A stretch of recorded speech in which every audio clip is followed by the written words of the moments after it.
Salut tout le monde, it's your boy Adero, Lukael. Welcome back to Disco Elysium. This is episode 26. In the last episode, we met with the woman who had our gun called the Pigs, some old woman who seems obsessed with policemen. And we also finally explored the failed building in which we found, who else? Ruby, the instigator. We've been looking for her for a very long time and we finally had a meeting with her. However, somewhat to my surprise, it sounds like she's not actually the killer and that it might be someone else. So we ended up letting her go. And just as we were about to return to the Whirling in Rags, it sounds like something really bad is happening there right now. In last episode, I had to stop just before things were about to get good, or rather, just about things were about to get really bad.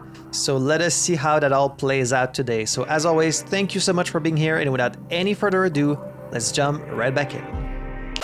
I'm all out of shits to give, loincloth. Welcome to the fucking reckoning. Oh boy, here we fucking go. Alright, there's the two mercenaries in their full armor. Titus and all the boys. Oh shit. There's a feverish gleam in his eyes. Welcome to the fucking reckoning. Does this have to happen at 2 a.m.? It's so dark. We're not gonna see shit. Put your damn gun down. People are gonna get hurt. We need to talk this through. All right? Titus remains calm. Shut up!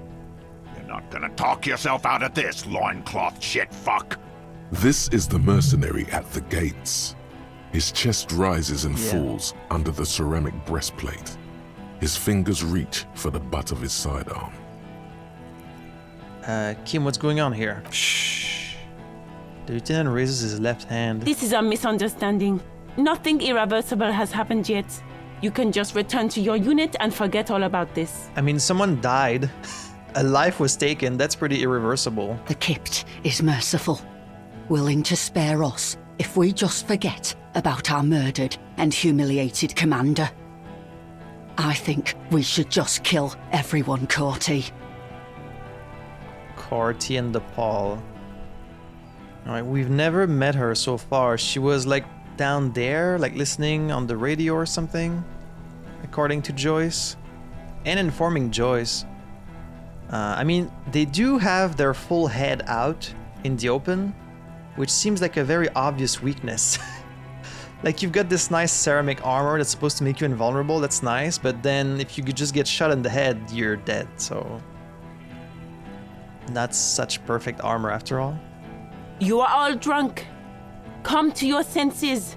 You won't gun down 7 people in the middle of the street. This isn't a frontier town or a jungle outpost. You seem very sure of yourself, Blizzy, but I don't know, I feel like they might.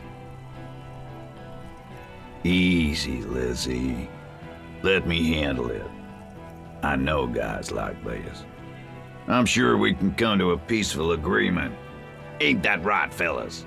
He is facing overwhelmingly superior firepower, and he knows it.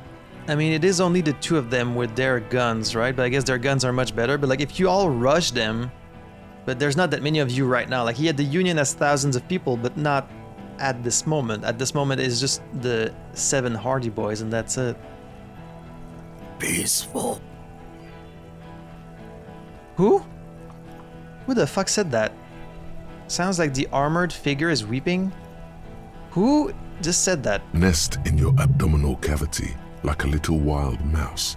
The masked man's words are barely intelligible, but you can hear them. Oh, this? I was wondering, like, what the fuck this is. I thought maybe... Oh, I'm kind of hiding it, actually. I thought there was like a statue or something there. I didn't even notice him. Fuck, there's a third one. How did we miss something like this?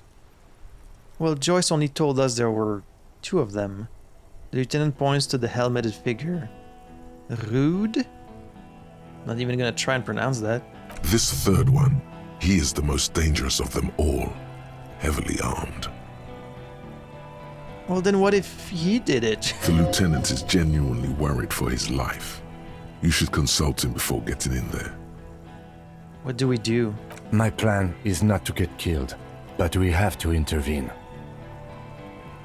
The big one is the mercenary at the gates. If this turns into a firefight, we should take him out first. Let's walk away for now. We're out of time. The Mercenary Tribunal. Oh, that's what... Okay, that's what's happening. Shit. Yeah, that makes sense. I wish this wasn't happening at 2 a.m. because I know it's really dark right now, so if it's... And it's gonna be even more dark on YouTube, so I apologize. I wasn't planning on this happening right now. Like, I was gonna go to sleep first and then come back in the morning, but it looks like it's too late. Stop, this is the police. I guess that's our only option. Get lost, comedian. You cops had your chance. Now it's fucking time for some justice. He licks his lips, waving his gun at the crowd. Losing his balance for a moment, he staggers backwards. Oh, are you drunk? I think he's calmed down a bit. No, he didn't. He's about to open fire. So which one is it? Who's right? He is. I was wrong. Oh. Pig fuck! The voice from beneath the helmet interrupts your thoughts. You only make out the last word. I can see you're drunk. One wrong move and I'm taking you out. Easy now, no one needs to die here today. Oh, people are gonna die today. We're not leaving it like this. These tribals hung him up for everyone to see. Did they do that? No one is going to kill anyone. Let's just put the guns down and talk like civilized human beings. With a wordless gurgle, the killer loads his long rifle. The leader gives a small nod to the helmeted man. Suddenly, the blue medicinal spirit in your hand seems to have a pulsating glow. It feels enticing somehow. But if I do that, I'm gonna shoot first. All right, end game. Light me on fire and throw me in his face. But then I'm going to start the fucking... Wait, it's a good thing you have an anthropomorphic petrol bomb. It really is. But you have to soften him up first. Present an argument. An anthropomorphic petrol bomb. Present an argument? Even if it comes to a fight, it's a good idea to get under his skin first. I don't know about this getting under his skin. What if he gets under yours? I'm barely keeping your hand from trembling here. Who do you want me... You want me to throw this thing at who? Like this guy? Or the guy with the weird hat? No, please. Peace. It has worked this far. Start with the first idea you have. Move down from that. Oh boy. Okay, these are all pretty high, thankfully, so I guess that's good. Who is that? I didn't know you had a third guy. Rude. Rude is the killer. Rude, the killer. Hohen Cloven. He doesn't talk much. Hohen Cloven? The armored woman smiles a vicious smile. All of you cunts inside out. What was that, Rude? Rip you open. The killer? The gunner. The raddest. The killer. He gestures towards himself. You mean the radio person? He nods towards the woman. The gunner and the killer should be the same person. If you're not the killer and you're the gunner, that just means you're a bad shot, I guess. He points to the figure clad entirely in ceramic plates. What do you think he does? There, on the rim of Owen Clerven's helmet, you count little stick figures. 19, 20, 21. Tens to the stables? You think you're real tough, huh? This killing is meaningless. About 50 little stick figures, all of them black, plus 2 little white ones in the end. Kill black people? That's right. Plenty of kips here in Revachol, too. Okay, so you're a racist on top of it. T, let's fucking do it. The man presses through his teeth, his hand is on his belt. Do you guys even have weapons? Listen, they didn't do it. Yeah? Who did that? I think it was Titus, it was Claudia, it was Ruby, it was me. I just need a little time to figure this out. Time. You had time to fuck around in that church, to run errands for your union chief. I saw you. Time is up, loincloth. Give me a name. Now! It was someone else, someone who's not here now. I mean, yeah, it has to be. It's not Titus. I don't think it was Claudia. It wasn't Ruby. It was someone else. How fucking convenient. Gives you a drunken stare and puts his hand on the gun. His fingers are twitching. That's a draw reflex. He's about to draw. He was shot from a great distance. A sniper did it. A lot of people could have gotten to that roof, like Guard. Guard is up there too. Wait, is that Guard up there or is that the smoker? I think it's Guard. Actually, they are here. Point to the enemy. It was one of you. He was shot from a great distance, yeah. You think I'm fucking stupid, cop? What if I just shot one of your pals here, right now, huh? How about the kid? Tell me, it's a magic fucking sniper one more time. Listen, please. This cop and this drumhead court marshal won't decide who... Do not shoot her. He's gonna do it. He's gonna shoot her. Think, why doesn't he believe me? I'm gonna fucking fail this. Your mind grinds to a halt. All you can see is the revolver in the man's armored hand, swaying, pointed at her. You move your mouth like a fish gasping for air. I mean, it was a sniper, wasn't it? Because she said no one heard the shot.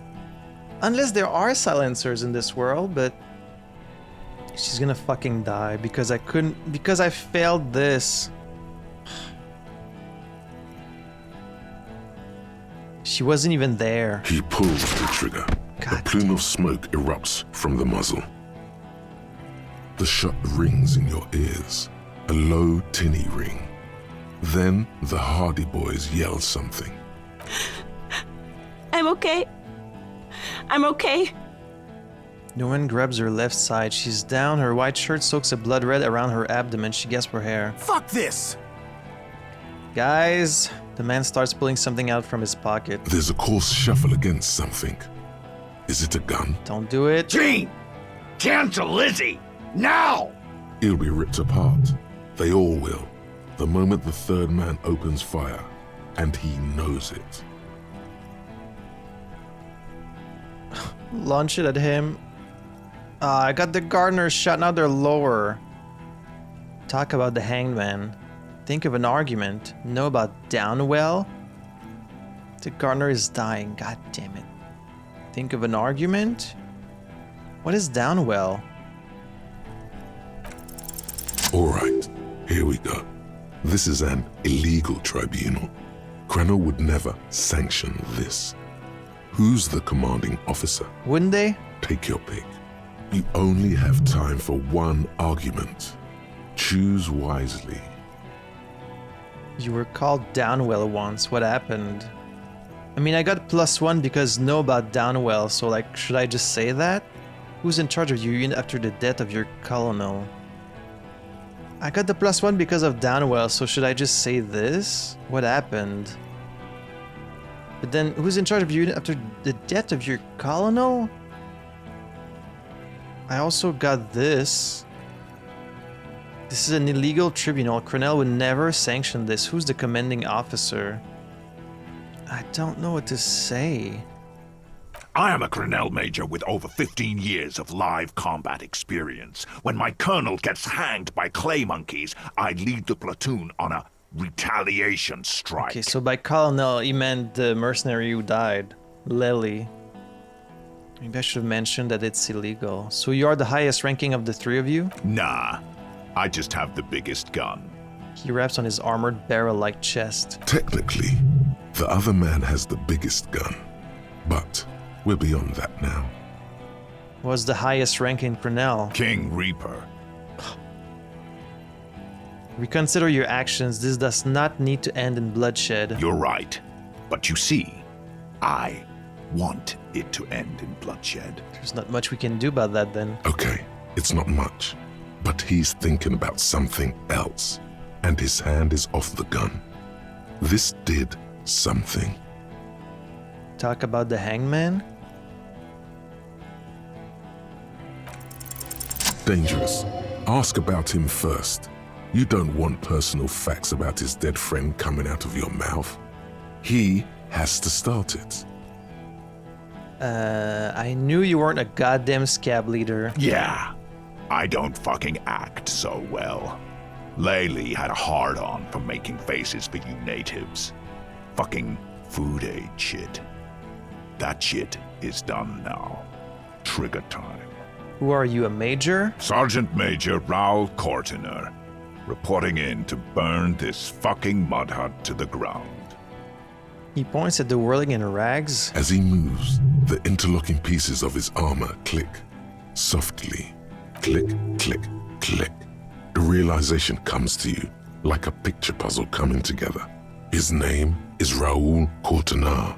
The dead man's name is Elise Cortiner. Oh no. He's brothers with the deceased. But wait, I thought we learned that the guy who died, like, wasn't he abandoned as a child? I mean, I guess they were maybe adopted by the same family or something. No, probably foster brothers. Yeah. Elise was put into a foster home, remember? For killing, maiming, and humiliating our commanding officer, you're all sentenced to death by lead. Ooh. Cortiner, I know that name. He sways from left to right, inspecting you. Raoul and Elise Cortiner, look him in the eye. I'm sorry about your brother, Raoul. He wasn't my fucking brother. We just grew up on the same farm and got beat into place by the same sick fuck. Beaten by a foster parent or someone on the farm? And then went to the same military academy and the same unit and the same war. You were foster brothers, I know that. You don't know shit. Lance Corporal, why don't you? He turns to the radio officer on his right. You lost him. Quick, Shit. don't let him finish the sentence.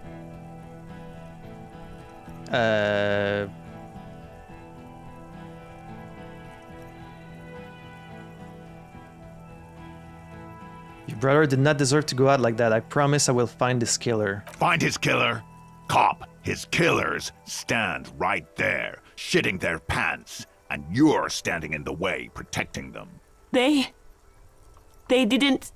The woman holds on to her side, teeth rattling. Shush. Blood's all gone out now. Not long to go till the rattle starts. 1 down, girl. 7 to go. This did nothing. You think you were onto something? You just wasted time. Please, act. Got him talking. I guess it's fucking Molotov time then. Cause that's not gonna do anything.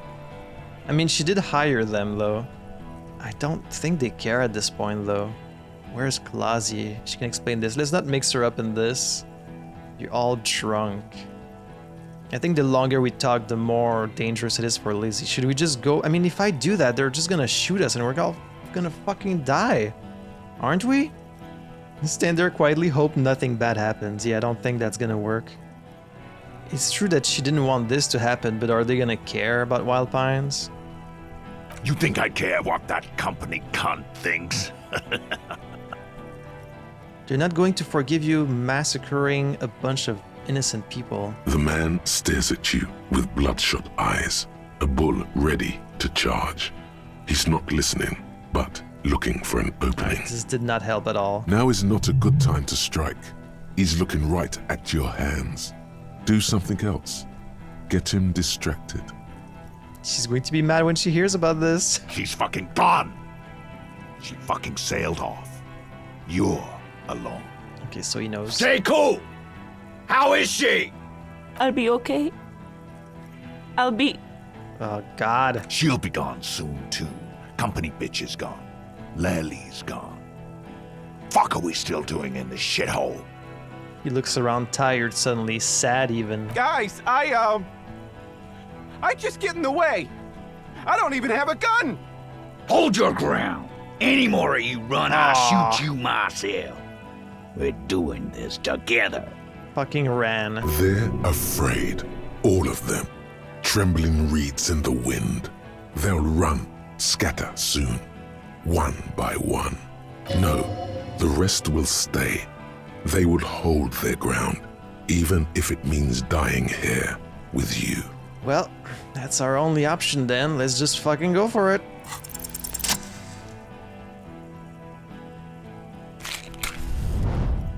Surprise! With a crash of shattering glass and a terrible roar, the fire draws in oxygen. I'm The about to bomb get hits shot. the mercenary in the chest, swallowing him in flames as he staggers backward. In the fiery inferno, you see your tie, coiling around the man's neck. It is no longer horrific, but beautiful and pure. I only ever wanted you to have fun, Harry. Wait, I didn't even know your name. My name, should you know it, is Jobson AS Men's Fashion Model Colorful Tie, catalog number J327. Thank you for your service. I know so little about you. How did we meet? One day a sad man walked into a clothing store. He looked really darn like he hadn't had fun in years. He needed someone to show him how to rock and roll again. Jobson AS catalog number J327 shone on the tie rack, trying to get his attention. The sad man picked it up and put it on. He looked at himself in the mirror, didn't smile. Nothing will ever heal me, but at least I'll have a funny tie. And from that moment on, we rode together. The rest of your clothes were still normal back then, but we took care of that soon enough. Did we have fun? Truthfully, not a lot. I did everything a multi-pattern necktie can do to help a man. I mean, I tried to get you to do all the fun things. Drink beer, drink wine, drink cider. Go to parties with young people around and drink beer and cider. Do drugs too, so you don't fall asleep. You had some fun, but not enough to heal you. What's wrong with me? Your heart is broken, Bratushka, and it cannot be mended. Believe me, I've tried. Am I going to stay like this forever? No, you're going to be mowed down by gunfire from the 2 remaining marks. So Right. no, not forever. Who broke my heart? You both did, Bratan. Deep down, you know it was both of you. No, it was her mostly. Don't lie to him, Necktie. What's going on with that guy? This guy, well, his face has cracked open into a scream of terror. It looks like he's performing some sort of a shamanistic dance that requires you to be on fire. See, that's what happens when you don't wear a fucking helmet. Yeah, his body contorts in a very disturbing manner. There's no mincing words with this one. He's dying a horrible, painful death as you're talking to your tie in your head. A strange situation. Smells like a steak on the grill. The burning flesh in your nostrils. He did get what was coming for him. Eventually, we all do, Harry. Like, I don't really feel that bad for him. He's a guy that loves to kill, so fuck him. Goodbye, Necktie, and thank you for your service. See you on the other side. The necktie disintegrates into molten heat, its last remaining embers letting out a pop and crack that sounds like... Harry, for God's sake! Watch out! Yeah, I'm watching out. To your right, the killer raises his rifle and takes aim at you. His moves are steady, but the long barrel of the rifle sways slowly. Kim, where is Kim? Why is he under my arm? From the corner of your eye, you see the lieutenant raise his pistol and aim it at Rude. It's not gonna work, though. Dodge the shot? I feel like if I dodge the shot, Kim's gonna get shot instead. Think? You stare down the barrel of the gun. You see Rude's mask behind it, his eyes in the slit of the helmet, like a camera lens, focusing on you. That's a terrifying picture, by the way. 0.4 seconds remain. There are 6 little black dots in the tip of the barrel, like a honeycomb. This is a knock cannon. It shoots Jesus. 6 rounds in one pull of the trigger. So it's a shotgun. God, you're so frail. Too frail to think further. Time is running out. Let's try and dodge the shot. You leap left. A swarm of angry lead passes mere millimeters from your side, tearing fabric off your coat. Feels like the lightest of tucks. Joy, I am alive. I cannot be killed. I have become immortal. Stop shooting at me. I mean, I did burn your friend there. She's also pointing her gun. We're gonna fucking die. The man tilts his head, trying to see through the clearing smoke. for the next shot. Fucking repeating guns. No one should have that. Watch out. To your left. DePaul is about to take a shot too. At Kim. No. God, please. The lieutenant says quietly without trembling. He aims face spell. But what can you... I mean, I guess you could try and destroy the gun with your shot. 2 shots ring at once. One from the lieutenant's pistol, and the other from DePaul's. It's aimed at the lieutenant, but it misses. You hear a scream behind you. How the fuck did you shoot him, Kim? Did you shoot him like right in the lens of his helmet? You got a headshot somehow. Kim, did he hit the rifleman? He sure did. Blood gushes from the helmet's eye sockets as Rude staggers back, disoriented. The sounds coming from his helmet are not human. And Kim has shown he's like a really bad shot, so that was such a lucky shot. An unbelievable shot from the lieutenant. Yeah. I mean, it was a moment of life or death, so if any moment you had to get your shot, it was this one. Who screamed? Glenn, dying in a puddle of blood behind you. His mangled torso has 2 gunshot wounds. Blood gushes out of them like red geysers. Oh God, watch out. You see 2 crazed eyes stare at you through the burning meat and the flames. With his face boiling off, the man raises his pistol at you. Then he squeezes the trigger.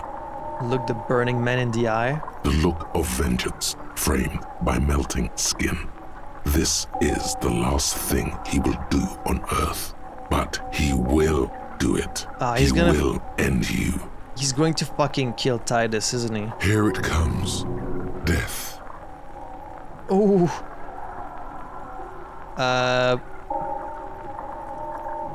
Wow, impossible. So basically, if you don't roll 2-6, you don't evade this.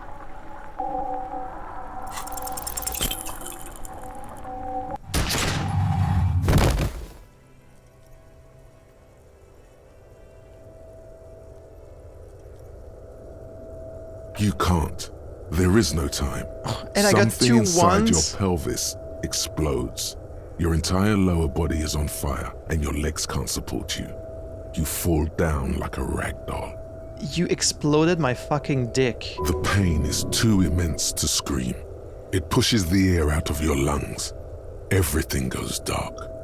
A distant blur as you recede into it. Got shot right in the dick. Listen through the darkness and the pain. The Hardy Boys are screaming, fighting, dying. Oh, God. Someone jumps over you. Nearby gunfire shatters glass. They're all gonna get fucking killed. I mean, there's only the one woman left, right? Stop! The cop! Protect the cop! He's down! Wow, Titus is actually trying to protect me. Touch your lower body. Feels slick and warm with blood. The pain is too strong to know what has happened there. Even clutching to your consciousness takes everything you got. Yeah, I definitely got shot in the dick. I mean, at least that's not fatal, right? If you get some medical help soon enough. I mean, it's not a vital organ, or is it? No, but seriously though. What parts of me are missing? Most of what's down there. I don't care. Fuck me. You can also feel the bone where the bullet went in. Something very sharp, like broken teeth under your fingers. I'll take a bullet to the dick before like a bullet in the head or the chest that would have killed me, you know? Try to open your eyes. What do I see? Nothing. A persisting darkness. Dancing lights of pain. Distant shadows cast by them. Like a hellish play. Yeah, I'm sure that's about what it feels like to get shot in the dick. You're bleeding out. Out of it, a silhouette appears, crouching over you. You hear a familiar voice filled with urgency and fear. No one wants to do anything with me. No one wants to party with me. It's so dark. I can't see anything. Kim, I lied about not remembering who I am? Sure fucking hope not. There's a white shadow that smells like apricots. It's always there. Stay with me. You feel burning hot tears streaming from your eyes. I can't forget it, even when I drank so much. It said I have a vast soul. Do I have a vast soul? I shouldn't have called her. Now she hates me. She would have started loving me again, but I called her and now she won't. No, she's with someone else. I can't forget it, even when I drank so much. Yes, keep talking. You hear me? Stay awake. The lieutenant pushes down on your wound. But you can't. It's so hard. Your eyelids grow heavy, and the sounds ever more distant. And a cold comes over you. The lieutenant, too, is somewhere far away, almost gone, when suddenly you sense something behind him. A slender white shadow towering. Someone stands there, raising her pistol at him. The lieutenant does not see it. He's pushing down on your wound with both hands. Scream immediately. He's gonna die. +1, the lieutenant trusts you. +2, Kim truly trusts you. Fuck yes. I'd better, if I roll another... I already rolled my double ones, right? On the dodge, so it can't happen again, right? No, you say, and hand out your firearm to him. Your hand trembles, and your eyes are full of fear. That's all it takes. There is no room for hesitation. The lieutenant moves like a spring unloaded. He grabs the gun from your bloody hand and fires behind him. You need to roll another 20, just like you did earlier, Kim. Another shot in the head. You hear a faint scream, a woman's. Then the sound disappears, like someone pressed stop on the tape. The woman is gone. So is Kim. No. The whole world. Fall into total darkness. This is death. One more door, baby. One more door. No, let me back into the fight. The fight? There is no fight. The fight is over. It was lost 1,000 years ago. You have laid here forever. He's not taking it. His body is not taking it. Oh God, no. He's not disintegrating. He's swelling up instead. Over the hours and rotting and being disinfected and smelling of drugs and feeling saliva in his mouth. Drifting in painkillers. He can't go. Not before the case is solved. Yeah, that's right. We still have a case to solve. There is a radio in the distance. A radio of the world. Playing sounds. Good morning, Elysium. Soon you will return to the world. Hours turn to days. Soon we will get up again and go through it again. Finally we know what the infernal engine was outside. The clarion call. It was him. He is the infernal engine. He never stops. He only gets worse.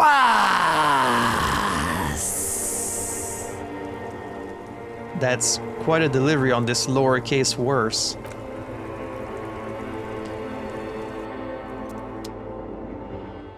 You see the lieutenant's familiar shape in the orange jacket. Jesus it turns Christ. double, then triple, from the pain. You know what? Despite all the bullshit we put him through, all the frivolities and the tomfoolery, Kim truly trusted us. So, I'm happy. You can bring me to a hospital. You have to bring me in this shitty room.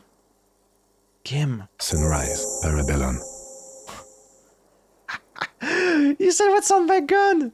He's in the middle of a freshly cleaned room with the fan above his head like a halo. His face is covered in bruises. Oh God, what happened to you? The piss jacket, Kim, you took it off. What did you say? Sunrise? Sunrise, Parabellum. Sunrise, prepare for war. It's an old revolutionary saying. Yeah, I know. It's on my gun also, which you probably noticed when I gave you my gun. Isn't that written on your... My gun, it's engraved on it. Cops like it. Is it war today? The gates of the harbor are boarded up. The streets are a little more empty. Apocalyptic violence is yet to erupt, I am relieved to say. Okay, so I guess we killed all the mercenaries, but Krenel is gonna send more. I think we may have held it off, for now. Barely. Good. Yes, we have also completely failed, but that's okay. The piss jacket, Kim, you took it. What piss jacket? He never had it on in the first place. The room, it's clean. Mr. Gart cleaned it. It took him an entire day. Ah, jeez. How long have I been out? 2 days, in and out. You've been up enough to take Dramamine and curse. And drink water. Ouch. It's not ouch time yet. You just got the Dramamine pill an hour ago. Wait until it wears off. What happened? What happened? You threw an improvised petroleum bomb at the Major. A firefight ensued. I mean, are you saying I shouldn't have, though? I feel like more people would have died if I didn't. What would you do if you don't have the... If you don't have it? I guess more people maybe would have died. Did Lizzie survive? I hope she didn't die. Is he dead? Very. He died in the hospital. Oh, so they still brought him to the hospital. How nice. A blood-stained killer. I'm a killer. You're an officer of the RCM. He continues without waiting for a reply. As retaliation, their rifleman tried shooting you. He missed, or you dodged. I dodged. Then I shot and wounded him, while Glenn took a bullet in the spine. It was meant for me. Glenn did not survive. Ah. Well, I mean, I'd rather Glenn than you, but still, that's... He just got caught in the crossfire. Like, he didn't even... He wasn't even the target. That sucks. This is not the first person to die in his place. Titus, Fat Angus, and Theo charged. Angus and Theo did not make it. They both died before they made it to intensive care. Jesus. Titus survives. So do Alain and the musician. I forget his name. So many fucking died. How did they all die? Like, the big guy was hit with the Molotov, and then you shot the fucking masked guy right in the eye. I guess they got killed by the woman before she tried shooting at Kim. Eugene? Yes. He's still alive too. You were bleeding out by then. I think you said something about your wife, and you warned me. I was able to disarm one of them, the Pole, before she got a jump on me. Thank you. I killed her. And that's what happened. Lieutenant takes a cigarette from his coat pocket and lights it. A bitter smell fills the room. So you also killed. I thought you only smoked one a day. This is the one. Fair enough. So you also killed. He nods. And they're all dead, all three of the contractors? The Pole was the last to die. Everard had their bodies returned to Krenel for a funeral. The company is yet to retaliate. I mean, that's a good move from Everard. Like, that's probably the best option you would have, is to return their bodies. Like, that's the most diplomatic, respectful move you can make, instead of like just burning them yourself, or like... But they will probably still retaliate. Why? Because we deterred them? Or Joyce did? Maybe the harbor in full lockdown is too costly a target. Or maybe... He breathes in the fumes thinking. Maybe they are simply taking their time and will attack soon. Yeah. I don't know. How many casualties on the Union side? 4. Glenn, Theo, Angus, the fat one. He took a lot of bullets. Damn. Fucking Angus, man. So Lizzie survived. And Elizabeth too. Elizabeth Beaufort was her name. The gardener. She did not make it? No, she bled out before Everard's surgeon could help her. Everard sent his personal doctor, but a costly loss for the Union. She was being trained for leadership. If I would have presented the theory better to their leader... She never had a chance. She should not have been there in the first place. There was no way to convince them. Yeah, I should have just... I thought maybe I could do something, but I should have just thrown the thing right away. Stop this line of thought now. You're too broken for ghosts. It's a good line. And that's... All. An absolute disaster. It's a total shit show, Kim. Not that bad, all things considered. I mean, we survived. I don't see how it could have gone any better. To be honest. Let's face it, officer, and this is both of our fault. It could have gone a little better. 7 people are dead. Yeah, well, we could all be dead. But what's done is done. The violence is cordoned off. The Hornet did not get into the beehive. The worst scenario has not materialized. Yet. And Joyce was saying, like, with 3 mercenaries, they could take down the whole Union. It's like, really? 2 people? Like, we took them down with just, like, what, 9 of us? It was never going to get that, well, I don't know. I want to say it was never going to get that bad, because, like, You're in full armor, but like you're not wearing a helmet, so it's all about getting the one shot. One good shot, but still. And even the guy with the helmet, which I thought would be like fucking invincible. If anything, he should have been hit with the Molotov because he had the helmet on. Like that you managed to shot him in the eye was like one shot in a million. And we are still alive. Both of us. Yeah. He did not expect you both to survive once you stepped between those two armies. Why can I mention the piss jacket? You took it off? Yes. The joke wasn't funny anymore. I took it off. Okay, so this line is there as if he had been wearing it this whole time, even though he wasn't. So that's kind of like a minor bug there. Minor continuity error. That's fine. How bad am I hurt? Reasonably bad. You were shot in the left quadriceps. Oh. That's your thigh. The outer side, thankfully, no major arteries were nicked. The bullet was removed and a bacterial infection treated with mercurochrome. I really thought I got shot in the dick. Can I walk? We will see. Has anyone from my station been to see me? No. Oh, fuck them. A man and a woman sit in the front seat of an armored motor carriage. The woman is driving. The man lights a cigarette. Jean-Vic Mayer is his name. The asphalt vanishes under the wheels of the machine. Ahead, harbor cranes rise to the sky. Jean-Vic Mayer, but yeah, sure. Back to that shithole, he says. They don't care about me at all. Good, I don't need them. Isn't that strange? Yeah, they don't care about me at all. I called your station after the fight. The injury was logged in. They told me they've sent officers to join you on the site. Ah, you haven't seen any, have you? I'm sure they're worried about you. That means he hasn't seen them around while you were out. They're not really worried about you. If they were, wouldn't they be here? If they're so worried about me, where are they? I don't know. That's between you and them, he thinks. Well, if not my station, then who treated me? I did. Oh, I didn't know you could do that. But I guess I should say thank you. No need. No, there's a need. There's a need, Kim. Are you hurt? Not very. I have a concussion from that woman beating me with the butt of her gun.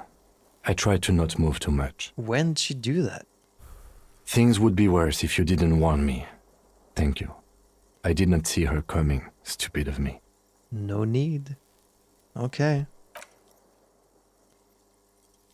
Easy now. The lieutenant turns double again before your eyes, an orange hue of pain. How are you? My disco days are done.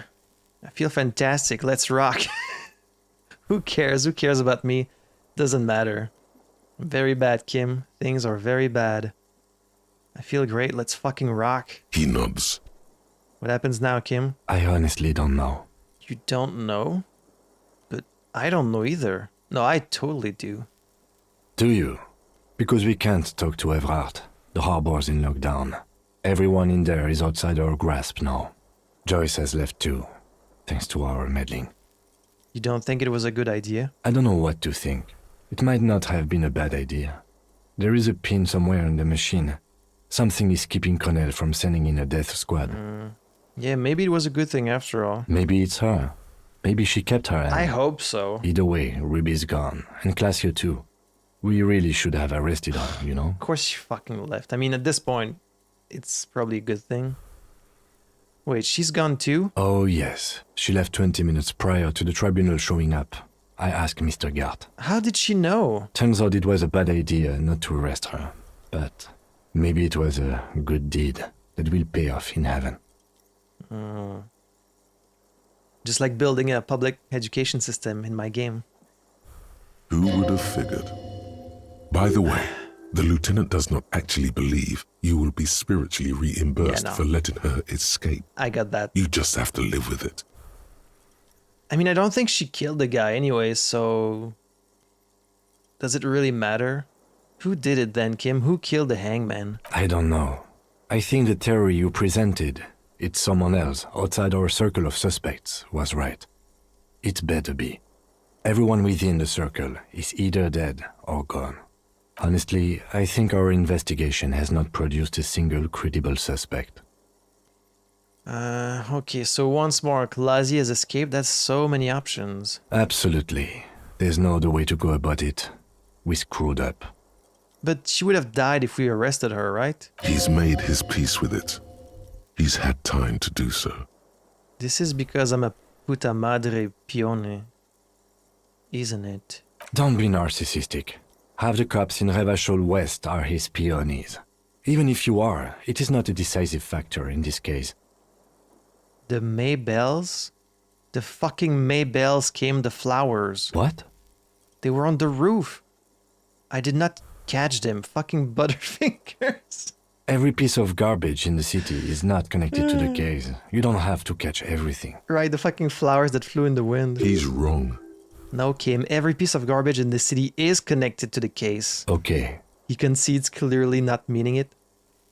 What about the hole in the, ouch, wall? Someone was checking her out. I don't know. That's been there for years. The goddamn footprints. Yes. God curse the footprints. Not solving the case for us.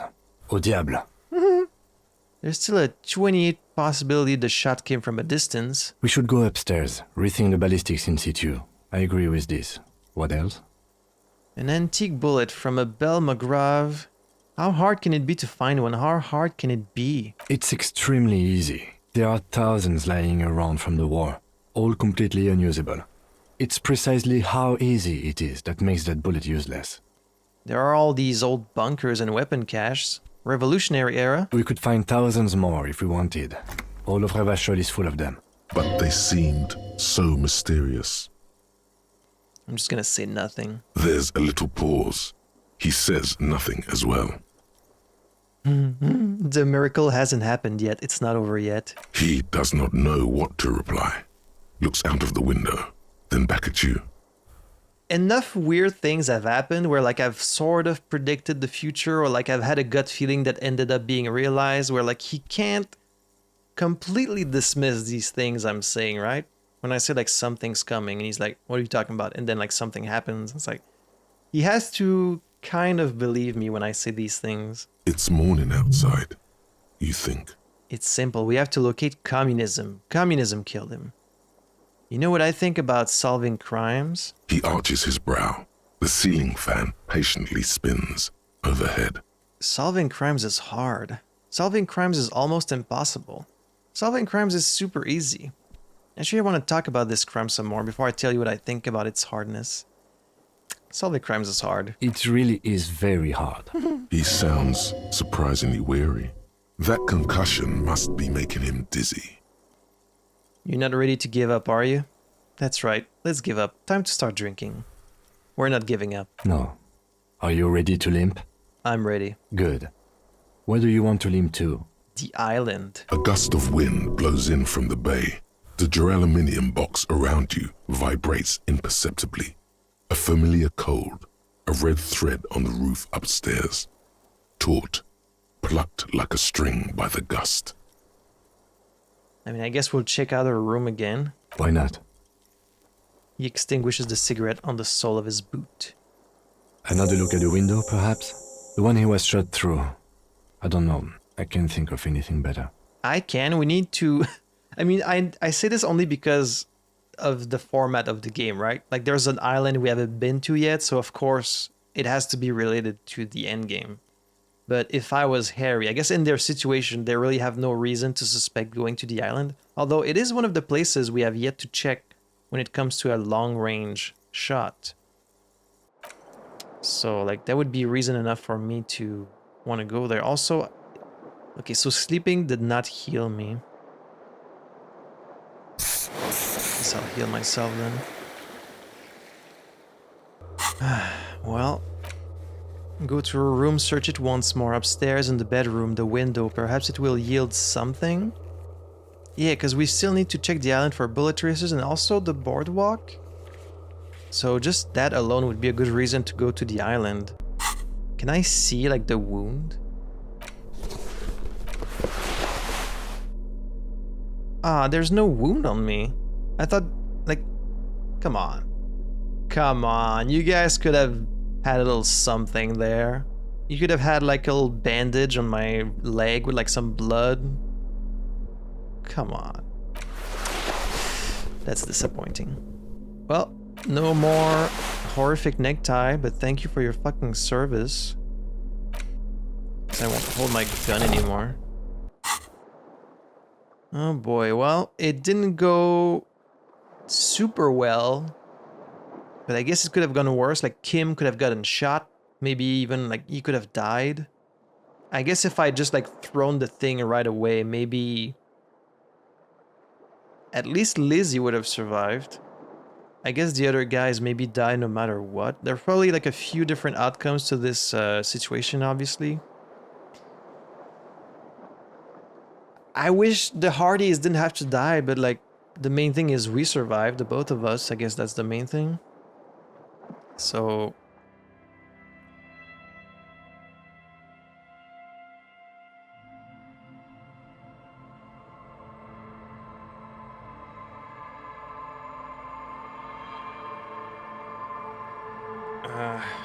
man.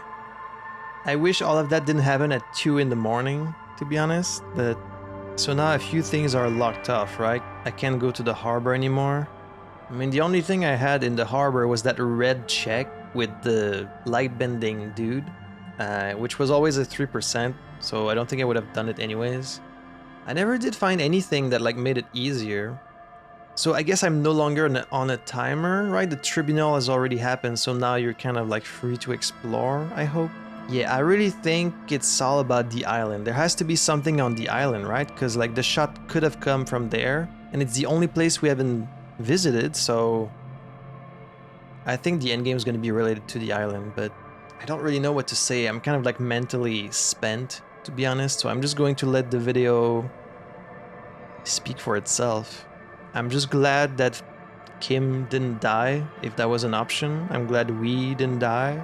What is it all leading to? Like, if Kalazia didn't do it, Ruby didn't do it, like, every sign pointed to Ruby, so I already thought it was her. So, like, if it's really something else, unless it's like some kind of twist right at the end, like, oh, it was actually Guard all along, like, or some, you know, like some twist right out of left field, which I don't feel would be very satisfying narratively. I'm really curious to see how they're going to wrap it up, because if you just introduce a new character we haven't seen yet, and the guy's like, I killed him, it's gonna be like kind of weird, right? It's gonna be kind of like anticlimactic that it's not something we've like already pulled from our investigation. So I don't know. I really don't know what this whole thing about Harry working for La Puta Madre is either. And like him coming here with 3 of his fellow officers, like I'm not sure what's going on. I guess we'll learn some more, hopefully before the end of the game. We're definitely very close to the end now. So anyways, I've been going on for long enough. Alright, so this is now a new recording. It's 2 days later. I don't really know how I'm going to splice these episodes together yet. When I get close to the end of the game, I tend to just record the whole thing until the end, and then like I choose how to kind of split the episodes. Just to make sure I don't end up with like a finale that's like 30 minutes long, you know? So this is now a new recording. I'm really interested to explore the world all over again and see how the world state has changed because of what happened with the Tribunal. I feel like a lot of things might be different in Martinez now. Like characters might have moved, might have new things to say. And I feel like we're not going to be on as much of a timer now. Although I didn't really feel like I was on a timer, but I feel like now we really have maybe more time. I'm really excited to do some more exploration today.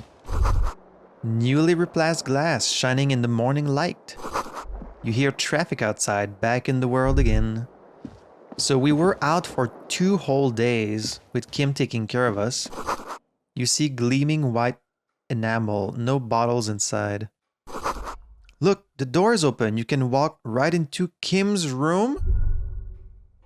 Oh, that's what this was? It was a door? Why would there be a door to the other apartment in the bathroom? I just assumed it was like a, you know, like a little door that lifts up and then there's like a closet behind or something like that. We can go in his room. Oh, that's a very small room too. Ooh. Ooh. The alarm is set for 6:50 a.m. Yeah, you would. You would. Medicinal supplies on the cupboard. Mercurochrome, a scalpel, antibiotics. Kim, I didn't know you were a freaking doctor. So this must be his journal. He probably doesn't want me to read that, right? These papers bear the stamp of the RCM. They appear to be fragments of the lieutenant's paperwork, half finished. You make out notes on this and other recent cases. I had Garth open the door to your room. You were running a low bacterial fever the first night. Thank you for keeping this thing alive a little longer. I'm such a burden. I should just fuck off. I saw apocalyptic visions of the darkness, behind darkness, behind darkness. Thought I was dead for a moment. Well, any chance I get to say thank you, I have to say it. It would have been easy were it not for my concussion. We both got lucky, considering the odds we faced. Let's go? Why didn't you bring us both to the hospital, though? Like, why stay here? Isn't it a little silly? Can I not open this door? Okay, I can't. Are you saying we were roommates for 2 days? We were basically like flatmates, living in the same apartment. This stereo 8 player has been reunited with its right speaker. That's nice. It's a brand new day in Martinez. So... Ouch, that leg hurts. Maybe if you don't run, it'll be okay. I guess we won't run as much then. We'll try and walk a little bit. Oh, did she leave a letter behind? Looks like she's left something on the table. Yeah? Left what? Next to the stack of bills, you see a note. A few lines jotted down in large, uneven handwriting, just as the writer was about to rush out the door. A note for us, maybe? I'm sorry. I fucked everyone over. P.S. I didn't kill him. P.P.S. Gift upstairs. Oh, wait a minute. A gift? I just noticed this picture there on the wall. It's an interesting picture. Are these some titties I see? How scandalous. So yeah, I was wondering about Clazier. She ran away just before the tribunal, so it sounds like almost someone tipped her off. Or is it just that she got a gut feeling and like she could tell things were kind of coming to a clash? I wonder.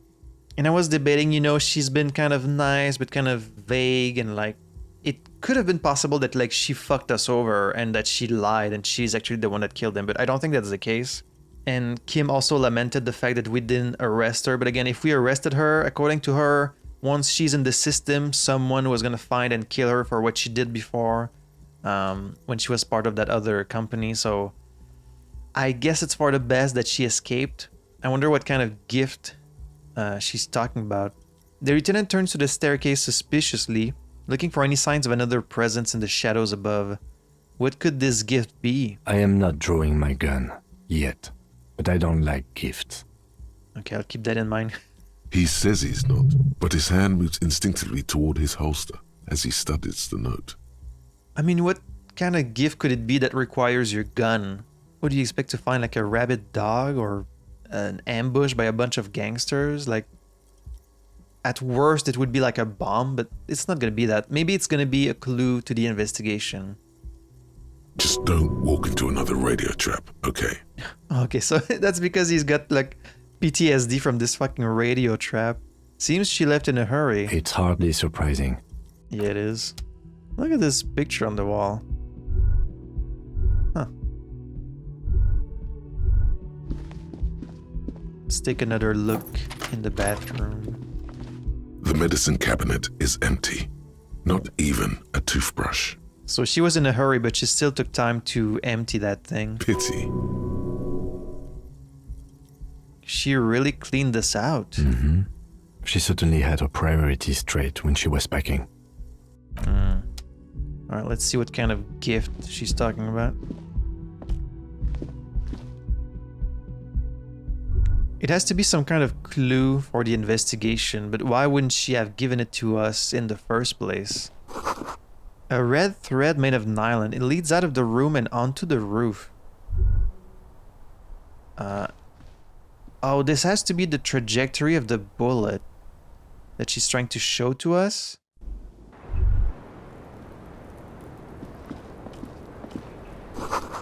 The thread is tied to the antenna. Okay.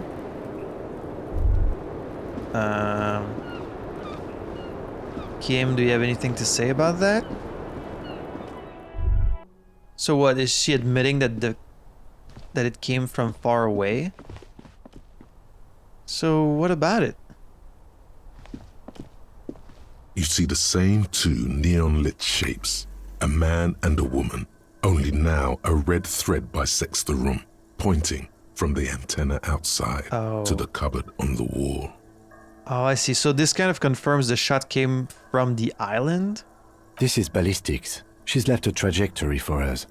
The lieutenant tests the thread with his finger, drawn taut. It rebounds instantly. A ray of backward motion explodes from his mouth to the roof outside, A prime, to then widen into a radius of locations in Martinaise, B prime, B double prime, and B triple prime. Where does the thread lead? It suggests the bullet came from the extreme upper quadrant of possible angles, from a point beyond the roof. B triple prime, the island in the bay. Yeah. Is she trying to tell us the shot came from the islet? Unless she thinks the perpetrator was standing on the ring antenna. That is where the thread seems to point. There are ruins on that islet, a sunken sea fort. I saw it through the coin-operated viewer. Yeah, that's a very long time ago. I remember. He looks out the window and into the bay. How did she know how to do this? She was there that night. She would have known precisely where the bullet hole was in the glass. It also looks like there may be more to her skill set than we know. The question is, should we trust her? Of course we don't trust her.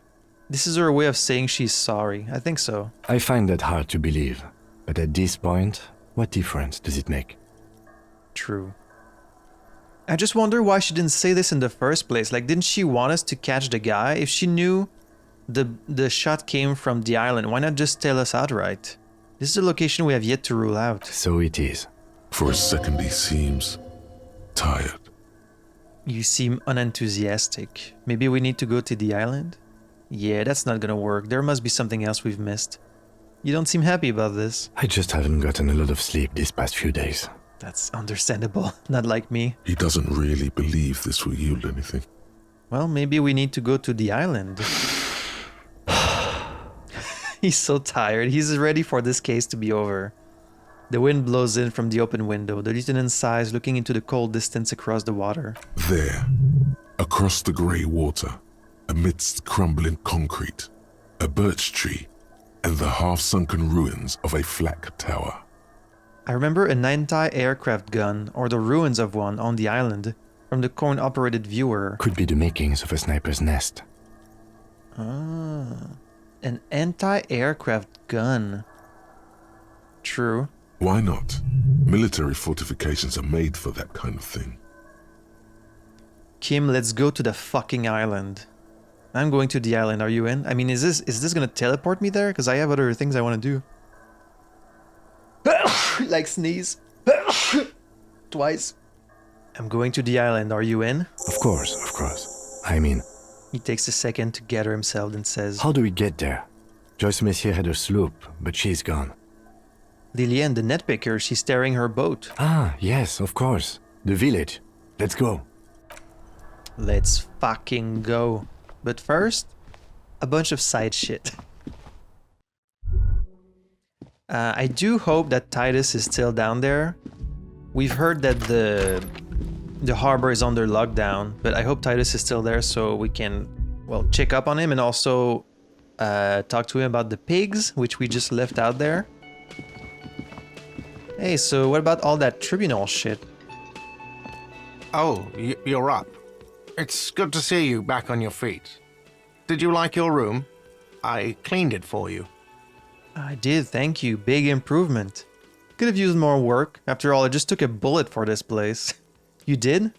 I was too distracted to notice. Yeah, thanks. You're welcome. I thought it would be nice for you to wake up in a clean place after you, let's be fair, defended this establishment and its clientele from gunfire.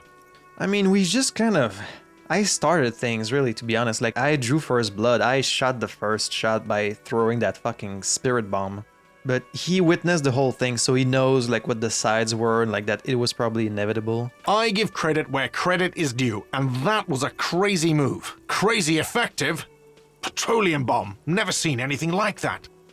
I was there until it struck him. Crawled inside then. Bullets started flying. Anyway. He really wants you to realize that he was also on the balcony looking by.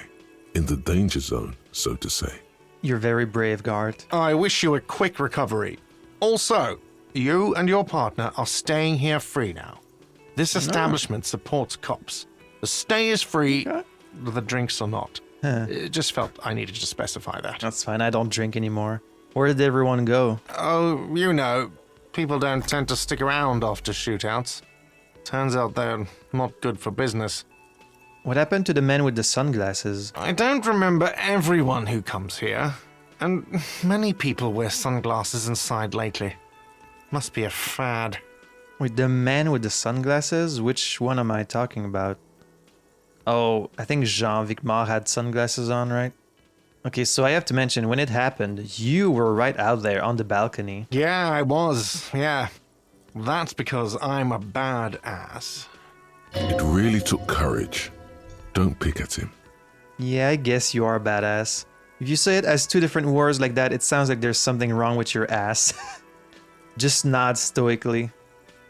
He nods back at you, even more stoically. Look at them nodding. Just two badass men nodding stoically. Make that three. The lieutenant is nodding too, hands crossed. Alright, well, that's enough nodding then. Thanks. No problem. They'll come back. They always do. Oh, your customers, you mean? Yeah. Probably. Smoker... Oh, alright, Titus is still there along with the remaining Hardy Boys. So about the Tribunal. Now that I have had some time to reflect, initially I felt that things went really poorly because like a lot of people died, but when I look back at what exactly happened and what I had input on, not to look at it in a too meta way, but I think a lot of the Hardy Boys died no matter what because I didn't really have any input on what happened to them, right? I think Lizzie, I probably could have avoided if I had succeeded my roles or like picked a different dialogue option. So that really sucks for Lizzie. I think probably Titus could have died. Probably the other Hardy Boys could have died, and maybe even Kim could have died. So overall, I guess it wasn't too bad. Like I guess maybe you can die also, but then you just get like a game over and you need to reload your save. So I guess all things considered, it didn't go that bad, but it really sucks that Lizzie, I couldn't save her, even though she was being really rude to me, but that doesn't mean she deserves to die. Wonder what this guy thinks about that. Hi again, Gendarme. You have nothing to... Alright. Bye-bye, Gendarme. Nothing to say about the... Well, I guess he wasn't here, but he must have heard about it. And you're still here, still talking about money, I bet. It's all about money, you know. You gotta spend money to make money. Money is what really matters. They say money can buy you happiness, but that just means you don't have enough money. You have to invest your money wisely. You can buy stocks with money, and then use those stocks to make even more money. The way you'll have enough when you grow too old to make new money. Real estate is the graveyard where tired old money goes to rest. Money is what literally makes the world turn. The laws of money are just like the laws of nature. Unpaid labor doesn't net you any money. There is no such thing as free money. Money is all about numbers. Money is actually all about trust. It's all about money, you know. Money can be exchanged for goods and services. Alright, Titus, my boy. It's been a long 2 days. How are you? Seeing you approach, the bruised man raises his bear in welcome. Crazy motherfucker. Didn't think you had that fury in you. But I guess I've misjudged a lot of people lately.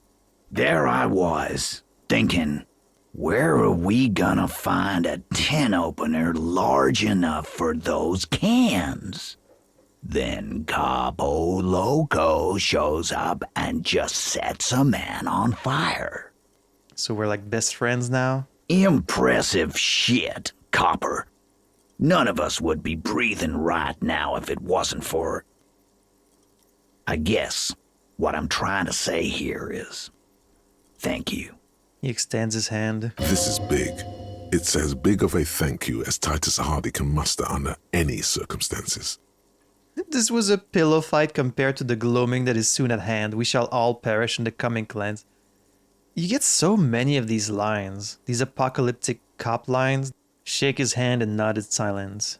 No need to thank me, just doing my job. I'm just gonna nod in silence. Now, how can I help you? His grip is strong and friendly. I'm sorry about the people you lost. Theo was old. I think he'd be pretty happy with the way he went. Never could imagine him withering away on a sickbed. I guess so. The old boss of the Hardy Boys, wasn't he? But Lizzie and Angus, they were just stupid kids.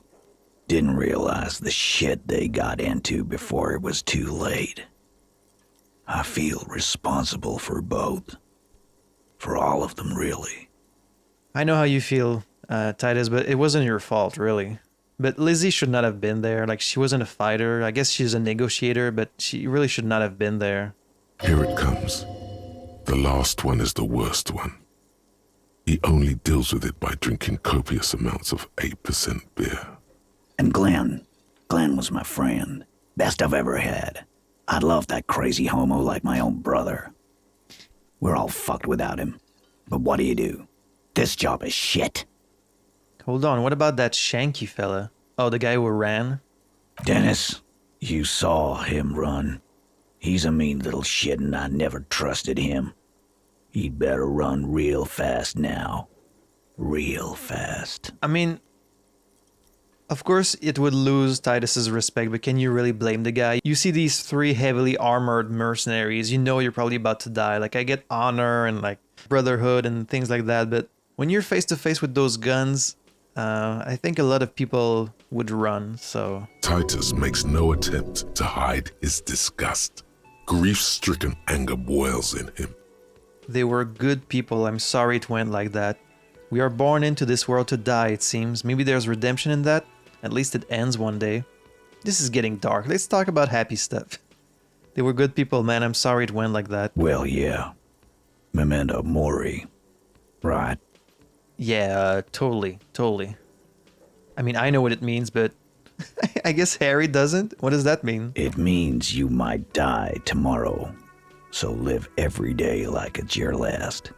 Ain't that right, fellas? Absolutely. Today, I'm going to get drunk, eat good food, and bed a good-looking girl. 'Cause tomorrow, a motor carriage might run me over. If you can find a good-looking gal around here. Or you might die of a heart failure. Or syphilis. Hey. Fuck you for ruining a beautiful idea. What's going to happen to the Hardy Boys now? First, we're gonna find Dennis. I'm going to find Dennis. I'm going to find him, and then I'm going to kill him. The tone of the statement is so matter-of-fact. It's as though he were talking about picking up a morning newspaper on his daily walk around the block. I don't think we need to add more dead bodies to the situation, so I can't exactly encourage you guys in this line of thought. That's not going to bring him back. We're hunting that rat down. Let it be known what happens to cowards. And then... He thinks for a moment. I guess I'll take a closer look at our union members. There's bound to be some ambitious fellows there who'd love nothing more than advancing social democracy by busting some heads. Might even ask Tibbs if he's tired of replacing windows and maybe wants to have some fun with his brother. Anyway, don't you worry. As long as Titus Hardy's standing, there will be Hardy Boys. All right. Do you know what happened to Claudia? Don't know. Don't care. I'll be glad if I never see that fucking woman again. I mean, it's not like this whole thing was her fault exactly. Like, the mercenary dying doesn't seem to have anything to do with her, really. Like, he died while he was in her room, but he probably would have gotten killed regardless if someone had it in for him.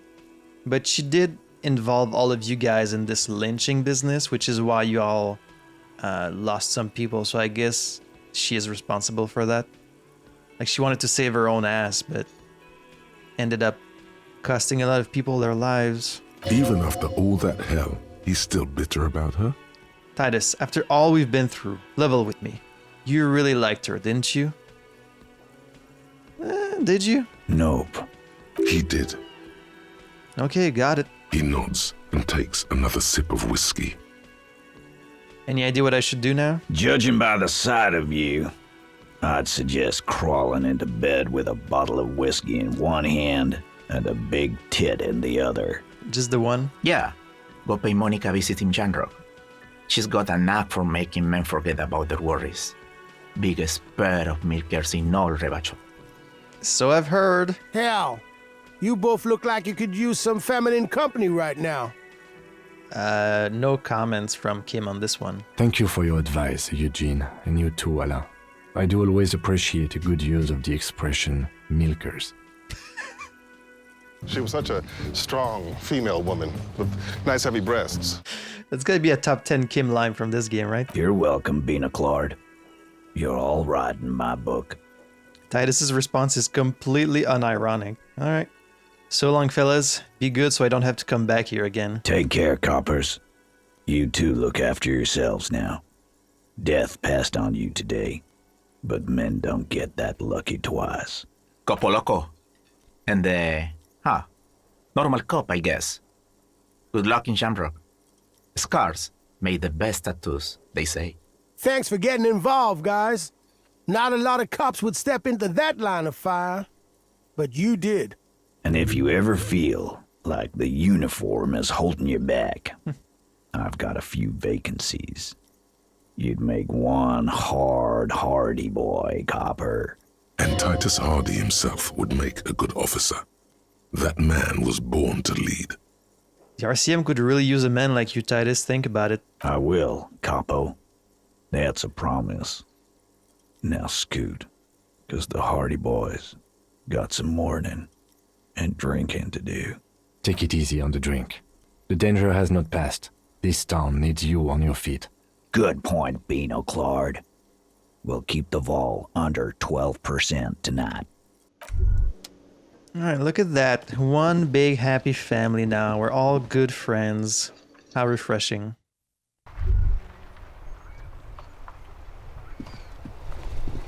Un jour, je serai de retour près de toi. Who wrote this there?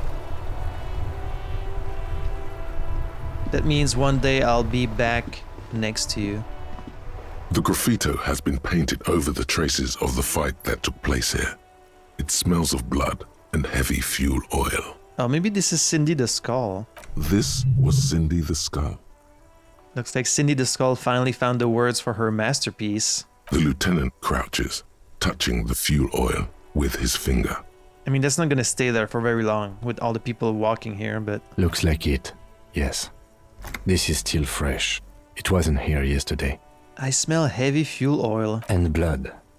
Some of it is even yours. Well, that's pretty disco. Heavy fuel oil. Isn't that flammable? What are you trying to imply, fingers? You could buy some smokes, light up a ciggy and throw it in there. Oh. You know, just to see what happens. See if it's flammable. It's better that way. Oh. Safer. Light the graffiti on fire with a burning cigarette? That would be pretty hardcore, indeed. Hey Gaston, how are you? Mon Dieu, officer. It is worse than I thought. Believe me, I know all about that kind of pain. I've had hip trouble for the past week. Okay, it's not really the same as getting shot in the leg, but... Maybe it's time to slow down, enjoy life a bit. Anything I can do to assist you? I do appreciate that people have new things to say, even though the smoker on the balcony did not. What it says on the can. I do want to call on the radio and ask about this La Puta Madre business. Inside, you see a set of steering levers, a radio microphone. This is Precinct 57. How may I assist you? Oh, I can tell them about this? Precinct 57, we've been attacked. I repeat, Lieutenant Kim Kitsuragi. I mean, I feel like he probably told them already, right? Something is wrong. Only static hisses through the speaker. Hello? No reply. Only the mindless drone of static crawling through the air. It's been this way for a while now. My guess is the Union is listening in on our conversations and jamming outward communications to protect themselves from Krenel. Ah, shit, does that mean I can't call them about my thing? It only happens when someone mentions the attack. The rest is unaffected. Our best bet is to carry on like nothing happened. That is, if we don't want us cut off the grid completely. Isn't that dangerous? No more dangerous than stepping between 3 armed mercenaries and 8 Union men, I hope. I don't like it either, but that's the way it is. The street seems safe enough to me. If anything, taking out the mercs made things calmer. For now. He flicks off the radio. Silence. You can try calling again. Just don't mention the Tribunal. And remember, they are listening in. They're shutting you up. Silencing you. Don't fucking drop your guard. Everything sounds okay. No drumbeat of total war yet. If anything, everything sounds too okay. In the cabin, you see a set of... This is Precinct 57. Just a moment, officer. Let's see if I can... Well, is it kind of related to the attack? If I ask about La Puta Madre on the radio, that means they're gonna know who I am. But I have to ask. 10-4, come in, officer. Over. I'm happy to report that I have found my badge, Jules. 10-4, sir. Glad to hear that. I'll write down that there is no need to issue a new one to you then. Over. I have successfully located my 9mm Rivili pistol. It's on me now and I won't lose it again. 10-4, sir. Roger that. And very glad to hear it. I will make relevant changes to the report. Jules, I've heard that some people think of me as La Puta Madre Espion. Do you think I'm corrupted? 10-4, sir. Well, there's been some talk, sir. There's a pause as he seems to mull it over behind his enormous radio microphone. Some talk? What does it even mean there's been some talk? Do they think I'm corrupt or not? Does it mean people know that I'm a dirty cop? Because I am. I'm the dirtiest, most dangerous cop in Revachol. My reputation precedes me. I want you to know that I would never, ever do anything like that. I'm not taking bribes, Jules. Well, what does some talk mean? I only meant that there's been some talk in the station, that's all. But there's always some talk in the station. You know how officers in Jamrock are. But then again, some of us truly are on the take. It's unfortunate. Over. Alright. Roger that. 10-10, over and out.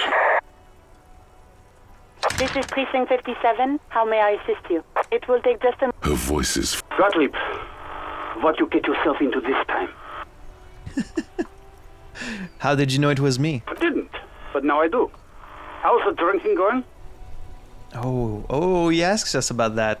Nice. I decided to stop completely forever. I'm trying really, really hard not to. Going great. I feel like it's really helping me with this case. Yeah, I've decided to stop completely. Great to hear it. Stop by sometime when you're done with your case. I'll draw some blood, run it through, let you know how much forever your liver's going to give you. Okay, yeah, you don't have to rain on my parade like that, man. I've been shot. It's you. Walking, talking, though. Yes, but... Great. Any other complaints? Doc, someone broke my heart. Look, pal, getting pumped and dumped is not a disease. People live through it all the time. You should be happy for her. Pumped and dumped? That's what the guys say, officer. That some chick pumped you and then dumped you. Threw you away like an empty juice carton. I don't think it was some chick. I think it was like my actual wife. Don't take it personally. There just wasn't any juice left in your carton, pal. Do you know who this person was? Have I told you? You must have me confused for a close personal friend. I am not. I am a medical professional with a constant idiot emergency on my hands. One needs tending to right now, he thinks, looking around the room. God, these apes. You hear someone whine in the background. My eye, Doc, my eye. Well, thank you for always being so nice, Nix Gottlieb. Anything else I can help you with, officer? 57's over and out. Guess that's all then. Oh, you know what? One thing I wonder, if you look at your stats, Did it add the people we killed? It did. It's now 4 people killed. But see, they didn't have to change that, but that's a nice little attention to detail right there. I think I need to buy more health charges because I'm running really low. Tommy, my man. My man, you're alive. Almost. Kind of. Sort of alive? Alive and limping. I've been better. Hurts like hell, man. Man, what a day. I missed out on most of the action, but I heard it was quite the encounter. Had a strong sense of finality to it. Well, it's not over yet. So what's next? You guys heading back to Jamrock now? Talk is local union muscle were behind it all. I'd reckon the case is closed, even if it kind of turned into a shit show. Yeah, the case seems kind of done. Gonna check out on a few things. Still looking around loose threads to tie up. It wasn't the local union muscle, by the way. Hey, that's just what I heard. Old wives' tale. So, what next? Still looking around loose threads to tie up. Good luck with that, my man. Ain't easy being you, but hey, you're still breathing, right? I met the lady driver on my investigation. She's called Ruby. Okay. He seems a little apprehensive. Is it wise to share information about the case like this, sire? Is it really case information? I mean, he was kind of friends with this woman, so... The lieutenant throws you a quick glance. Come on, after everything we've been through... What are you doing? I mean, what's Tommy gonna do about this? You know? She slipped away. I let her go, she didn't do anything. Yeah, that's it. Can't share anymore. That's probably for the best. You keep your job to yourself. With a job like yours, you have to. I just figured maybe you'd like to know her name. Got any smokes on you? Nope. Don't smoke. You're literally smoking right now. He nods towards the big lorry behind him. Some of the other drivers do, though. There's still a few around. You're literally waiting for the smoking. jam to disperse. Or waiting for the sweet release of death. Hey, isn't he, like, smoking right now? The smell is in the air. You're smoking right now. Okay. But this is my last one. And it's a bad habit. You should quit before both of us have lung cancer. Well, I don't want to smoke it. I just want to light up the graffiti with it. Although I hope it doesn't count as me like getting rid of her beautiful work of art. I just think it would look cool if we set it on fire. So the strike isn't over, despite everything. I'm going to heal these and this, because I'd rather be at full. And let's see if I can just buy some more, you know? A small cabinet on the wall is filled with various medicine bottles. Okay, here. I hope Saint Baptiste makes you feel better or something. Because at first I thought these were like just drugs, but now I realize they're just healing items, so... It's just medication, pretty much. You have anything to say? Is this about the questions? No, it's not. Alright, so now we've got some more healing. The racist guy is gone. Manana is there. What's up, Manana? The boyadero stares at you with respect, then gestures towards the trickles of blood adorning your clothes. Danger comes with the boyadero lifestyle, right? There are types of danger. The one I'm usually concerned with is lung cancer or getting mauled by wildlife. Not bullets. Bullets? It calls back to an older era where this was commonplace, though. You have a true boyadero heart. See, I told you I'm your boyadero. So where is everyone? Hiding, gathering themselves. The harbor's in full lockdown, friend. No getting in or out, for the time being. So you can't help me get inside? No, man. Not today. Today is war. He says it matter-of-factly, like it's no big deal. What's going to happen next? Time will tell. I'll tell Everard you dropped by. I'm sure he'll be glad. What will you be doing now? I'll be okay here, doing lookout. Quite the sight, aren't they? Getting to like that red I am. You surveys the red flags. Yeah, you guys have added a bunch of flags. Don't worry about me. I live to alleviate the worries of our brothers. See if any insane killers turn up. Then I'll run. And live. I'm sure you'll do good. Try not to get shot, eh? I'm sure I'll be luckier than you, friend. His grin is as wide as a desert. Alright, good talking to you. I really wonder what Everard would have to say about all this. Alright, so this is locked now. Is Measurehead still there? Okay, Measurehead is gone too. He went inside. I mean, they're gonna need him if war breaks down. He's probably like their strongest guy.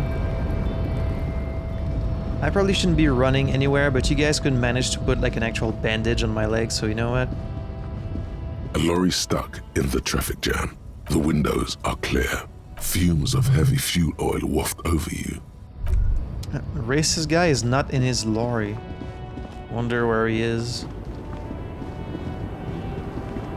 The pale driver is also gone. Where are we gonna get some smokes? Can you buy some smokes at the store?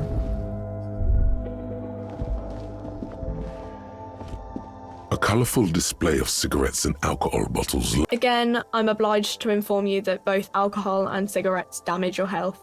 Give me Astra cigarettes. Here you go, mister. I should probably ask Cindy's permission before I set her thing on fire. Also, oh boy. I wonder what Kuno has to say about this shootout, because he was pretty close to all of it happening, right? Everyone says you started crying in the middle of a firefight and then bled like a pig. I guess that was cool. Who's saying that? People? They say you'd kind of died for a moment, that you let your shit out already, but then came back. So I guess that's what's cool now. Just don't think because you got half your dick shot off and you're an invalid now, Kuno's gonna treat you different. I didn't think you were. Kuno doesn't reward weakness. It's business as usual with Kuno. Kuno's cold like that. Feels good for some reason. Alright, see you, Kuno. Watch out, pig. It's a dangerous world out there. But Kuno's got his eyes on you. What's that supposed to mean? Who knows? Kuno starts doing the I got my eye on you gesture repeatedly. Who knows? Well, it's good to know you've got your eye on me, Kuno. I love that it says it feels good that he doesn't treat you any differently.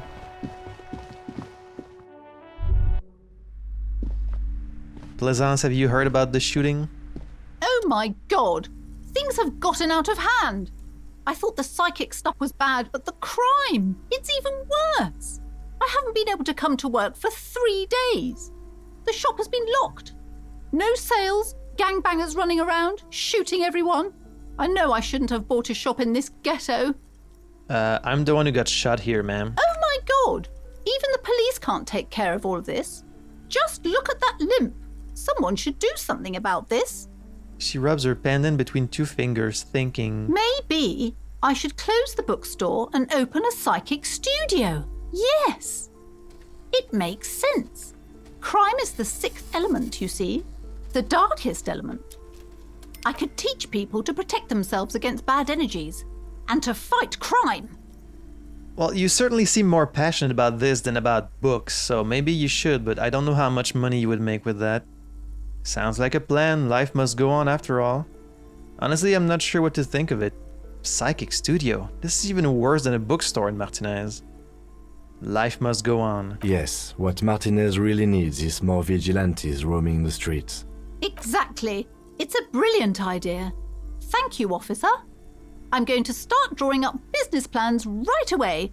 I don't think she understands sarcasm, Kim. In the meantime, do buy the books. As many as you can. They won't be here for much longer. Is there anything else I can help you with? Determination shines in her eyes. This Dick Mullen book fell apart before I got to the end. Do you have another copy? Oh, I'm very sorry, sir. Some of these old paperbacks just don't have the durability. I would be happy to sell you another one, but unfortunately, it's the last copy we had in stock. Farewell, book peddler. I love calling her a book peddler. It's so funny. Hey, Annette. Hi, Ace Detective. Are you here for more books? Little girl, help! My Dick Mullen book ripped before I could get to the end. Do you know what happens? Which book was it, sir? Dick Mullen and the Mistaken Identity. Oh, I'm very sorry, sir. I haven't read that one yet. I wish I could help you. I love that you can follow up on that. See you, Annette. Give up. You'll never find the answer. There's no other copy of Dick Mullen and the Mistaken Identity here. But why? Because that's how the world works. Some stories never get finished. You shouldn't expect there to be a tidy, satisfying ending. Like with the fucking phasmid where I checked all the traps and like it didn't lead to anything? But what if you never find out how your story ends? There's got to be a way to solve this. There isn't. If only you had more time, more resources. Who knows what you could have come up with? Maybe if there had been more money and less speed. Or more speed. Or that, yes. Either way, you might have been able to come up with an answer, but not like this. Man, what a disappointment. That's it. You got it. Got what? The whole shebang. Oh, the coat and the hat? The coat. The hat. The swindle so crooked a Yegman couldn't break it. I've had the coat and the hat for a long time, though. Yegman. That's either a safe breaker or someone who works almost exclusively with egg yolks.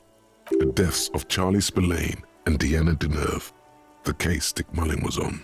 That's what this crooked swindle must be. Wait, why are you talking like that? This is how I always talk. Move on. The swindle. Cracked it like a discounter safe. Move on. So the narcomaniac art lover rubbed him out after all. Don't think like a cop. Cops don't solve cases. They slide nippers on the goons and take them into big houses.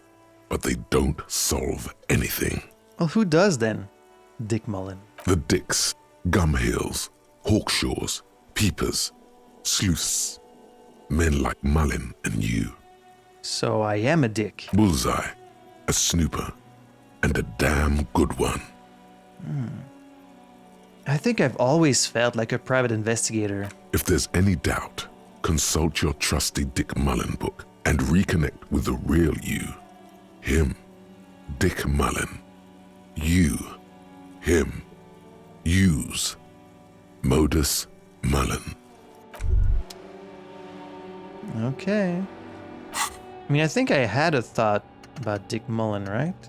I didn't? Wasn't there like a Modus Mullin thought?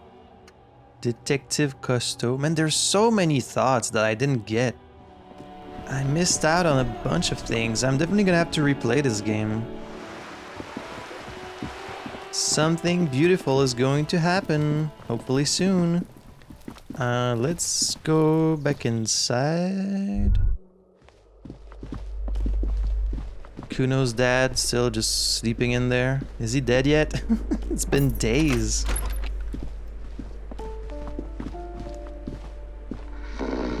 He's still sleeping. The aging alcoholic is still there.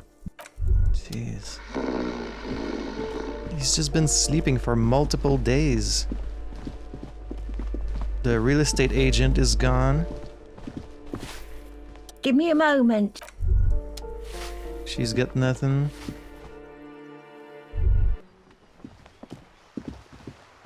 Where's Cindy? She's not in here either. I didn't want to light up her thing on fire before like asking her permission. I mean, it's not like that graffito would stay there for long anyways, right? It's like in the middle of the plaza, people are going to be walking on it, cars are going to be driving on it. So it's temporary anyways, we might as well just burn it. Un jour je serai de retour près de toi.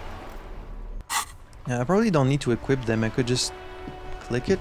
The graffito has been painted over the traces of the fight that took place here. This was Cindy the Skull. Step back, Lieutenant. The fuel oil catches fire immediately with an ominous hiss. Jesus. A bright orange flash across the surface of the letters. Black smoke rises from the burning message. Now that's pretty hard of core. What if the words are not directed at the people of Martinaise, or even the coalition aerostatics above the city? They're meant for something above even those. Oh yeah, true, the ships in the sky would totally see that. Disco Elysium. The lieutenant has taken a small step back. He looks at your face illuminated by the flames and nods silently. Then the fire falters. The flames warmed him too. Not at all in a bad way. Let's go to that island. Yeah, let's fucking go. Slowly, the flames subside, the fuel burning out. The air still smells of mazout and springtime. Let's leave. And it's still there, which is cool. You just can't click it anymore. So I thought maybe it would like just become black. But alright. Let's fucking go. I'm ready to finish this case. Hey, Ceiling. Wow! Wow, what? A cop limping down the street, bleeding from the shoulder, face bruised, looking like hell? You know what that is? Very cool. Cool! That's cool! He nods and settles back into the pile of boxes. I'm glad you think I'm cool, Ceiling. We can still click the tree.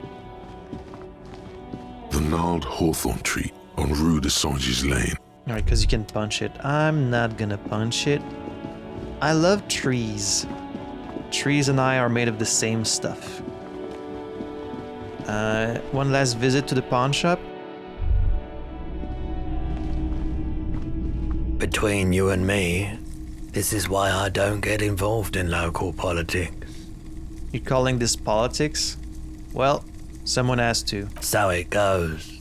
Now, what can I do for you? It's weird that you can't sell this for anything. How is that worth 0? Perfectly adequate transceiver. Another time, Pat. Alright. I'll see you, bird nest Roy. Well, it's been 2 days. Should we take another look at the traps? Maybe now they have something? The trap is full of locusts, but they seem weak and unhealthy. Poor things. God, this is such a bummer. I doubt we're gonna meet like any new characters at this point, right? It would be kind of late to add someone else. A cluster of polychromatic flyers blow by in the breeze. Joyce is gone also. There's the boat. That's the boat that's gonna take us to the island. Our tenant, the policeman. I hope the waves don't keep you up at night. What can I help you with? I got shot. Even I can see that. I told you not to bring your trouble with you, policeman. We've got troubles of our own here. Well, it's kind of because of your troubles that I got shot. Though I suppose you took the worst of it.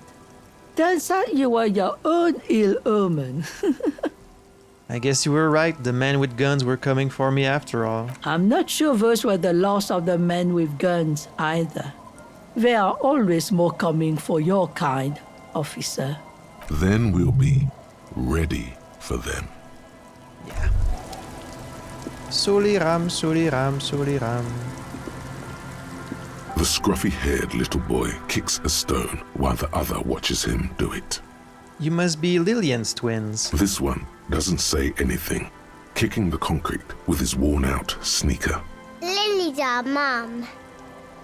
I already said that. Explains the other one, tongue still lolling out of his mouth. The stone kicker laughs suddenly. His head is too large for his shoulders. The other one laughs as well. Maybe there's some kind of reason why they're laughing. An interesting reason, somehow tied to the case. I don't think it's tied to the case. That's wow, that was a challenging roll. What are you laughing about? The boy stops laughing and looks at his toes. Oh, okay. So now he's shy. Now he's not talking. Just wobbling around like he's afraid of something. Is little Lily your sister? Yes. Okay. Yes. Bye. I'm not gonna say children are stupid. The scruffy-haired little boy Alright. The scruffy-haired. So we had like a task to talk to the children before we went into the building, but I guess because we've already been in the building, that task is now gone. Anything new with y'all? The legend! He's back. And thirsty. I don't know if Doom Spiral has more stories to tell, so let's buy some Bottoms up, alcohol Captain. just Bottoms in up, case. Captain. Uncle. There's no waking him from his stupor. This guy's still sleeping. What about you, man? Man, you're like bleeding now. Reality's really messed you up. Yeah. Sorry for being a buzzkill. Here's more booze. Wonderful. There you go. Not much, but it will do. This last one is the most Martinet story I've ever heard. Alright, so one last story. He takes an almost comically long swig. Thus fortified, he continues. I've never heard it mentioned outside of here. At first, I thought it was a joke, to be honest. But I've been on the coast 8, 9 months now, and in that time I've seen at least 3 expeditions come through, searching for something. A shovel hits the sand somewhere behind the reeds, near an abandoned construction yard. The young men look over their shoulders suspiciously. The sound of their digging seems loud in the sudden silence. Cryptids? A place to call home? Your lost keys? Okay, what kind of expeditions? All kinds. I've seen archaeologists, gangsters, even a bunch of ad agency types. I'm telling you, Tequila, this thing's got a pull on certain kinds of people. What do you mean, certain kinds of people? You know, obsessive types. People with predilections. What exactly are we talking about here? Some of those expeditions come back after a week or so, looking haggard and dejected. Others don't return at all. The first time I saw one of these expeditions, I thought they were fucking with me. There was no way it could be true. It was just too high concept, even for me. I'm not even sure I should be telling you this story, to be perfectly honest. You're in a fragile state, and it might be too much for you to handle. I can handle it. Okay, fine, I'll tell you. But I'm warning you, it's pretty out there. Our story begins at a legendary design studio, right here in Martinez. There was this designer. His exact name is lost to history, but in life, he was a legend. Made it big in Aranya, where he did some real pioneering work on grotesque and sans serif typography. A fucking genius, man. That talking is, about yourself. If he even existed. Who knows? It's an urban legend, after all. Anyway, sometime later, he started his own personal studio here in Martinez. And that's when he started working on some really wild stuff. I'm talking some glass-smooth, forward-looking design language, the kind of thing that would totally overthrow the old regime, design-wise. A paradigm-shattering revolutionary? But then, something turned. You see, it's widely known that nose candy and pioneer graphic design work go hand in hand. Nose candy? You know Tequila, nose candy, the white railroad, party powder. The kids on the streets also call it Snow Day. Sinus salt, the white night. That's a lot of name. Can't see, for its popularity among the aristocratic class of the prior century. Along with a number of more banal street names. Blow, of course, but also Flake, Powder, Pearl. Really, anything that's white will get the idea across. Yeah, we're kind of unoriginal like that. He's talking about cocaine, baby. Yes, are you referring to cocaine? Shit, yeah, Tequila. You know exactly what I'm talking about. He gives you a comradely bump on the shoulder as a couple millimeters of booze slush out of his bottle. So what happened to him? You've got to understand, the work this guy was doing was so high concept that regular amounts of cocaine just weren't cutting it. By the end, they were bringing it in by the lorry load. I feel like you're just talking about yourself. Now, as you might imagine, snorting that much cocaine can't be healthy for a regular human, right? Right. Right. Wrong. Do it all the time. All the time? All day, baby. Hey, Tequila, pay attention.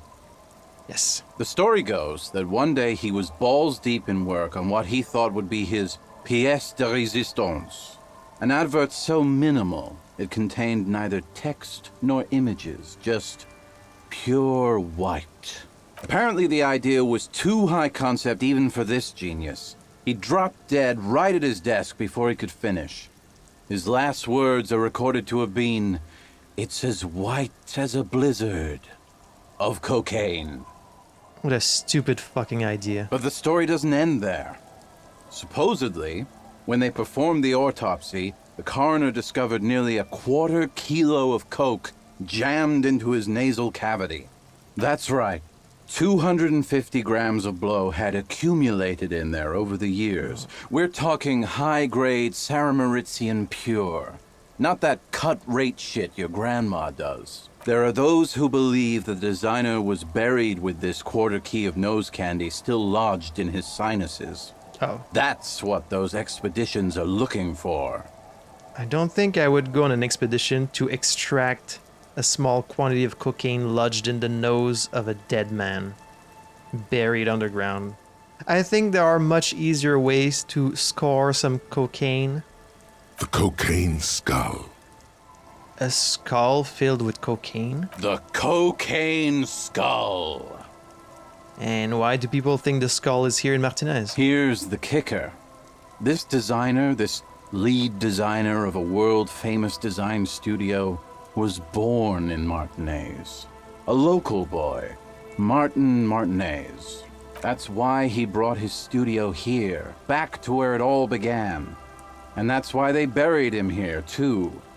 Perhaps right under Ab's pipe there. Or probably further down the coast, or in some yard in Martinez proper. A hidden mausoleum, no one knows exactly. No, my grandma always told me his grave lay somewhere on the islets on the bay. This is ludicrous and physically impossible.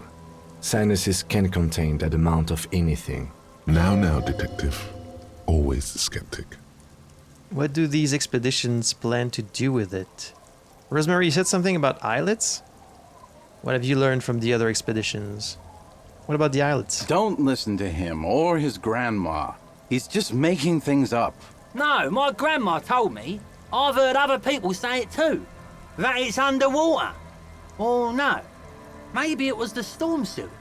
Or maybe it's in the air. Or in an ancient step pyramid offshore. In a pyramid? Now that would be something. What do these expeditions plan to do with it? The archaeologists say they want to put it in a museum. The gangsters say they want to sell it on the black market. And the ad agency guys say they're seeking inspiration. Bullshit. They just want to snort it. But you could beat them to it, Harry. You could snort the magic skull cocaine instead. I don't think it exists. I'm pretty sure they all just want to snort it, though. Like, I believed in the headless fallen rider more than in this shit. And why wouldn't they, eh? Sounds like right strong stuff. What have you learned from the other expeditions? They're pretty vague about it in general. The gangsters like to claim they're looking for the grave of a friend, with picks and shovels. The archaeologists act all official about it, saying they're conducting serious research. Honestly, I think they're not really scientists, just rich. The junkies, for some reason, are pretty upfront about it. They just say they're looking to snort some blow out of a dead man's nasal cavity. Does cocaine go bad? Like, would it still even be possible to snort it after all this time? Honest men on an honest quest. You should join them. By now, I'd say I know about as much about it as anyone on the coast. Surprisingly, I'm not interested in looking for the skull. Good thing, because I don't think you can find it right now anyway. What? Why? For one, the way is blocked by that big lorry that says Delta Logistics Company on the side. You definitely have to search the area behind that lorry too, yet it is impassable. And second, outfitting an expedition like that is expensive. It'd have to be a big production to do the cocaine skull justice. You need new gear, people who know what they're doing, all kinds of provisions. It's just not feasible within the economic and temporal frame of our current setup. Matter of fact, unless a bunch of money just falls out of the sky, we might never know what's up with that skull. I have to agree. We barely have what we need to solve the case we've got now. We can't afford to run around chasing after quasi-mythical pieces of drug paraphernalia. Besides, It would look extremely bad for the RCM to be caught up in something that has the word cocaine writ large on it. The PR is tricky on this. Damn, that's too bad. Who cares? It was an idiotic idea anyway. What are you talking about? Don't give up. Maybe there's another way. Maybe up around the coast. Your loss could have been an amazing, ridiculous adventure. That's all right. We've got plenty of adventures for one case. We sure have. Any more stories you can tell? Not that I can think of, currently. I guess that makes sense. You have been drinking a lot. That might be the case, yes. Alright, be seeing you. Well, that was something. I don't think going to the traps one more time would change anything. A few locusts trudge along the wall of poor things. Yeah. I'm really disappointed that there wasn't like something more to the Phasma thing, because when we talked to Lena last, it was like, I'm gonna keep looking, you know, and if there's anything, I'll call you. Like, she even gave us her address. Now, given I wasn't really expecting to find the fucking Phasmid, but like there could have been just something, you know, just something for the game to be like, oh, this trap is empty again and it doesn't seem to be Kuno, maybe it's something else, you know, and then they never really reveal it, but you can keep the mystery going. That would have been fun. Just some acknowledgement from the game that you did check the traps one last time, is what I mean, you know? But it's not a big deal. It's just a small detail. Just like, you know, having Harry's model not have the bandages and the wound on his leg. It's just a small thing, but it would have added a little bit to the immersion. Oh, is the pig still up there? Because we never were able to tell Titus about her. Ah, she's gone. That sucks. I never really got to finish this quest line because of the timing of when I did it, because it was just before the Tribunal. I think it just kind of canceled out her quest line. I wonder what Titus would have said. That's too bad. It's a bit of a shame. Let's see if the kids have anything new to say. Oh, hey man, it's good to see you. Goodbye, officer. Nothing new. Hard cop. I got shot in the leg. Ouch. I did notice you limping, but I thought maybe it was your thing or something. When I was 16, I used to date this guy who had a limp, but it only showed when he was sober. So I guess it wasn't real or something. I don't know. She shrugs, eyes glazed over. Anyway, shot in the leg. I'm sorry. Man, that must suck. Yeah, it does. Ah, this thing is still locked. Huh. I could put another point in empathy. Even though it's at 6 already, but I do have 3 points just to open up the white check again. And also, I don't think we're going to have enough research time to finish this thing unless I like start reading the same book over and over again to have time pass. Let's try pick that thing up. It's still only at 58%. This one gave her a hat. This one icosahedral red dye. The device is still warm from her touch and heavy as a brick from the batteries inside. The company logo, Omicron, adorns its yellow plastic cover. Inside, the tape is rolling.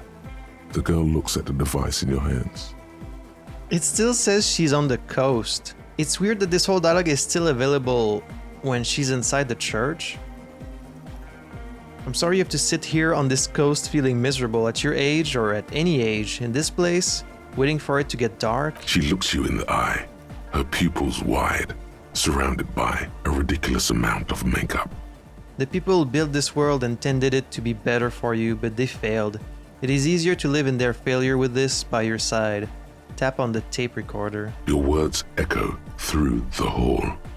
The wooden boards all around groan and creak. She remains silent. But then here it acknowledges that we're in the church, so...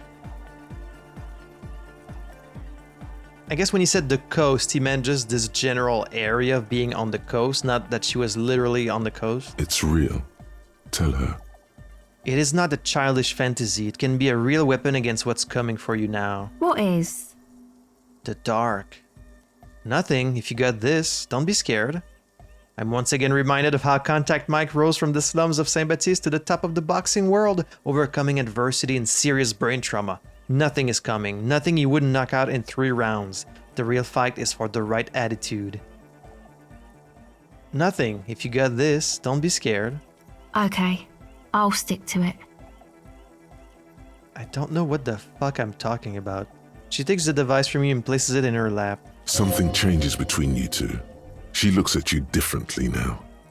As an equal. A fellow human being. So you didn't see me as a human being until now? So thanks, I guess, for the psych session. Maybe I can return it. What's been eating you, officer? You said eating me? There's nothing eating me. Come on, I can tell. But okay, be a boyadero about it if you want to. I guess there is something that's been making my life hell. What is it? I think it's the plight of the working class. Everyone's just mooching up the entrepreneurial class, shackling the doers. I think it's all these foreign people taking our jobs. People just keep putting their selfish interests ahead of the greater good. Oh, these are my options. I can't even tell her the real thing that's bothering me, which is my ex-wife. People are just selfish. Oh, really? Yeah, no one understands that sometimes you've got to make sacrifices for the sake of progress. It's all very distressing. So, the thing that's been eating you is the slow pace of social progress. Don't get me wrong, I'm all for slow and steady progress. I just wish people would be a little more reasonable, is all. No, that's probably not it, is it? Yeah, pretty sure. Now, I had some questions about something else entirely. Yeah. Okay, so you're not that upset, it sounds like. I told you I'm highly distressed by this state of affairs. Uh-huh. And you're sure it's social progress you're distressed about, and not, I don't know, some chick? It is that, but I didn't get that option. Perhaps. Now that you mention it, I found these letters I'd thrown in the trash. They might have something to do with it. Okay. Why'd you think that? Well, first they had just the faintest scent of chewing gum on them. I could still smell it under the shit. They were written in a woman's hand, and oh boy, did reading them make me not feel good. There you have it then, chick trouble. Not political after all. Who was she? I don't remember. No idea. I haven't seen her, definitely haven't called her. Don't remember a single thing about her. Really? You seem pretty upset about this chica. Are you sure you don't remember anything about her? Eyes? Hair colour? I remember her scent and that's all. Wow, man. That's some pretty strange shit. Are you sure the letters were for you? Come to think of it, the whore could have written them to her lover. Nah, I'm sure. Why would I have reacted so strongly otherwise? How come you don't remember, though? Is it like some selective memory thing? What do you mean by selective memory? Man, when I get hurt, I just want to forget that shit, you know? That kind of selective memory. I think it's more about me getting so unbelievably drunk I completely erased all memory of this world. You might have a point there. Selective memory. I did forget the entire world and had to be reminded by Joyce, but maybe I'm choosing not to remember. Yeah. Or it might just be some psych bullshit, you know? Königstein wank. What is this Königstein wank? You know, the psych thing they've got going on there. Rich people like it. People in Königstein are mostly rich. You know, I'm not sure this made things any better. Yeah, I'm sorry. Might be for the best to keep that shit forgotten, actually. Just my opinion. If it itches, don't scratch. You're probably right about that. Yes, but it itches really, really bad. All the more reason not to touch it. That's all for now. You annoyed? Yo, man. What's on your mind? The fact I got shot, but you have nothing to say about that. Yo, dude, Egghead. A better deal! Yeah! Medium car!